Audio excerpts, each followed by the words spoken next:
Fox 2 News starts now. Good morning to you. Thanks for watching. It's 4:30 on this Wednesday, June 27th. I'm Amy Andrews. And I'm Cam Carmen, and we'll have a check of your weather coming up at 4:32.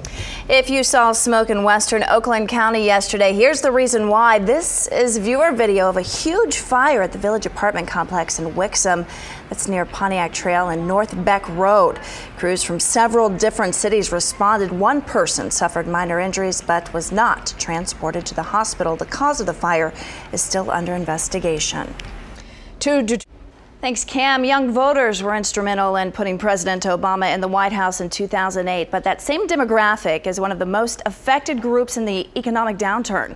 Fox's Shannon Bream reports. Though Americans across 2 Detroit police officers are injured in a crash. This was the scene last night on the southbound Lodge Service Drive near West Grand Boulevard. Police tell us the squad car was hit by a car that ran a red light at that intersection. Both officers were taken to Henry Ford Hospital. They are in serious condition right now. The driver of the other car is a 22-year-old woman. She was also taken away in an ambulance. A Detroit firefighter is injured battling flames on the city's east side. Heavy smoke and fire filled a house on the 13,000 block of Syracuse. The senior chief tells Fox 2 an engineer hurt his back and neck when the rope he was using snapped. Fortunately, his injury is not life-threatening. A huge fire breaks out. A very loud scene plays out at Detroit's main library. Members of this commission have been part of the abuse. Senior staff have been part of the abuse. They're trying to protect that system. This executive director got rid of it. A meeting of the city's library commission got rowdy when the crowd objected to a takeover by Detroit Public Schools emergency manager Roy Roberts. He told the board that by law he has the power to appoint members to the board as well as remove them, but some call that a power grab. News starts now. Good morning to you. It's 5 o'clock on this Wednesday, June 27th. I'm Amy Andrews. And I'm Alan Lee. Good morning to you. Weather and traffic coming your way on the 2s. But first, we're following breaking news on Detroit's west side. Police are on the scene of a serious accident at Joy and Spinoza. Witnesses tell us an 11-year-old was out joyriding in a stolen car when he lost control and flipped over. The boy was going about 90 miles an hour at the time. Rescue crews had to cut him out of the car with the jaws of life. The boy was taken to the hospital. No word on his condition, but we hear he was conscious and talking. Charges are expected. Amy, back over to you. All right, Cam, the U.S. Senior Open gets underway next month at Indianwood. Several Hall of Fame players highlight a terrific field, and when they arrive, they'll find out what members there have known for decades. The Bobby Ferguson bid rigging case ends in a mistrial. After weeks of deliberation, the jury failed to reach a verdict. This after saying they'd reached a decision on some of the charges last week. Neither Ferguson nor the jurors wanted to speak after yesterday's hearing. Fox 2's legal analyst Charlie Langton believes this might have been a case with too many charges and too many defendants, making it all too complicated for the jury. I think when you've got a lot of government. U.S. Attorney Barbara McQuaid tells us the feds will try this case again. A former prosecutor weighs in. Maybe if it weighs. All parties involved in the case will meet with the judge this morning. Some teachers on Detroit's west side get a big surprise when they leave a workshop, and it wasn't the good kind of surprise. What some thieves stole from them next. Wednesday, 5:30 is the time. Thanks so much for watching. Weather and traffic are coming up next at 5:32. A press conference is set for later this morning to announce charges in the Bob Bashara case. Fox 2's Al Allen is live in Detroit with all the details. And Al, this is like a soap opera. It certainly is like a soap opera, almost impossible to believe. Governor Rick Snyder is interrupted by protesters while trying to meet with a group of Baptist pastors in Detroit. The United States, our unemployment's being better. He was there to build support for the new bridge to Canada, but some of the protesters shouted him down over the state's emergency manager law. They want that issue on the ballot. It was important to come here. Before the public gathering, the governor had a private sit-down with the pastors. The meeting is described as being very productive and positive for both sides. Well, it may have been a senior prank, but those responsible for damage at Ypsilanti's Lincoln High will have to pay big time. Teachers found the school covered in vulgar graffiti last week. The driver's ed vehicle was badly damaged and covered in spray paint. The district paid a restoration crew $9,000 to fix the damage. The superintendent says they'll seek restitution for the expense once they find the culprits. There is a reward for information leading to an arrest. 7. After a 3-year absence, Birmingham is ready to rejoin the Woodward Dream Cruise. The city opted to leave the event's governing board in 2009 because of concerns over construction and foot traffic. Birmingham was also losing money because sponsors weren't bringing in enough to cover costs, but apparently that's all changed as the city commission voted unanimously to rejoin the cruise effective immediately. This year's event is Saturday, August 18th. Hyatt makes a permanent reservation in the city of Novi. The city's mayor, along with several supporters, gathered to announce new plans for Hyatt Place at the Suburban Collection Showplace. It's expected to open next spring. And General Motors is going small, the pint-sized new model that will make its way onto dealership lots this summer.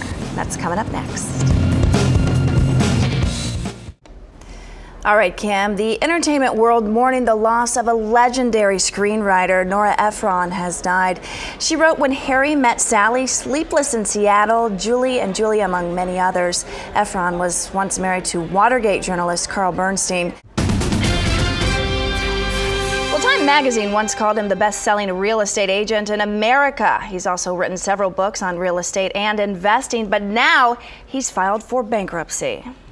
In 1979, I lost the home I was living in. So I decided from that point I wanted to learn everything I could about foreclosure so that I could help people, avoid foreclosure. And that's what I did, learned everything about it, and ultimately wrote the book with Lois Maljack, Foreclosure Self-Defense for Dummies. That's a YouTube clip of Ralph Roberts touting one of his books, Foreclosure Self-Defense for Dummies. Roberts is the guy who owns the giant nail that used to sit atop the old tire near Metro Airport. I'm sure if somebody approached him with an offer, he would consider it, but I think the big nail is something that he wanted to purchase, and he purchased for nostalgic reasons, and I think he'd like to keep it if he can. Roberts listed more than $8 million in debt, but less than $2 million in assets. Voters in Wisconsin.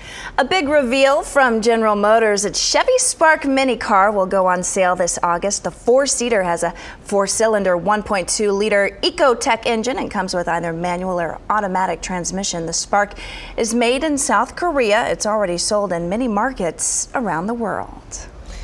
So you need to drink 8 glasses of water a day to stay healthy, right? Yeah, it always seemed like a lot to me and hard to do. I don't know. Tough. Well, that's what we... Fox News. Doctors say kids become dehydrated faster than adults. In some rare cases, people have died from consuming too much water too quickly. I remember there was some kind of, wasn't there a radio contest? A contest in California. It was a kid or something, or a woman. It was a woman who drank too much water and ended up dying. That is unbelievable. Right. Well, a tropical experience in your own backyard. It could happen. What one woman has done to create a mini paradise in the city.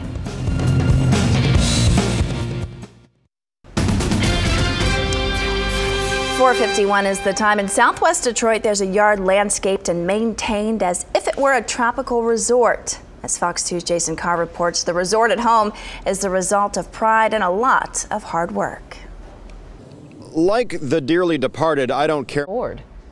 Somerset Collection's pop-up shops are returning to downtown Detroit. The City Loft will reopen June 28th at a new location on the 1200 block of Woodward Avenue.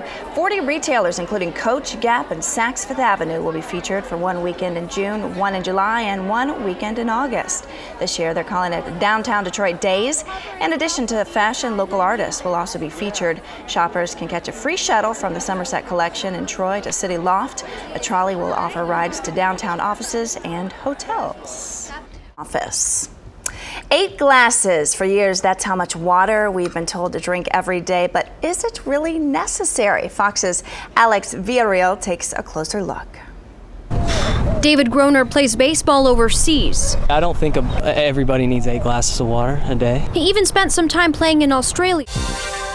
Well, yesterday turned out to be a glorious day. It was a great day to get out in the yard, at least in my neighborhood, and do some yard work. Yeah, we had some. Me back to you. Thank you, Cam. More and more employers are using Facebook and Twitter to keep an eye on workers. Now state lawmakers are trying to put a stop to all of it. How they're protecting your privacy online, coming up in just 10 minutes. To you. All right, Cam. Well, it looked like a real emergency, but if you saw a plane on fire at Metro Airport yesterday, it was all part of a drill. It's called an FAA full-scale emergency response exercise. This exercise takes place once every 3 years. Well, your boss says hand over your Facebook password. What do you do? Some Michigan lawmakers are working to help you keep your social media accounts private. A state House committee approved legislation yesterday that would ban employers and universities from demanding passwords to social media sites. If it becomes law, those caught doing it would face up to 93 days in jail and a $1,000 fine. The legislation was inspired by reports from across the country of employers demanding Facebook passwords from job applicants. GM announces it In less than 10 minutes. Amy, back to you. Thanks, Kevin. General Motors is ditching Facebook. The automaker plans to stop buying ads on the social media website. Executives say the advertising isn't effective. The automaker will continue to promote its products on Facebook on its series of fan pages. GM is the third biggest advertiser across all media in the U.S.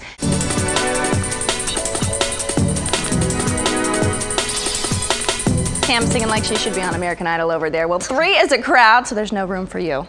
Which means someone is about ready to get the boot on American Idol. Fox's Sabrina Sabah catches up with the final 3 in Hollywood.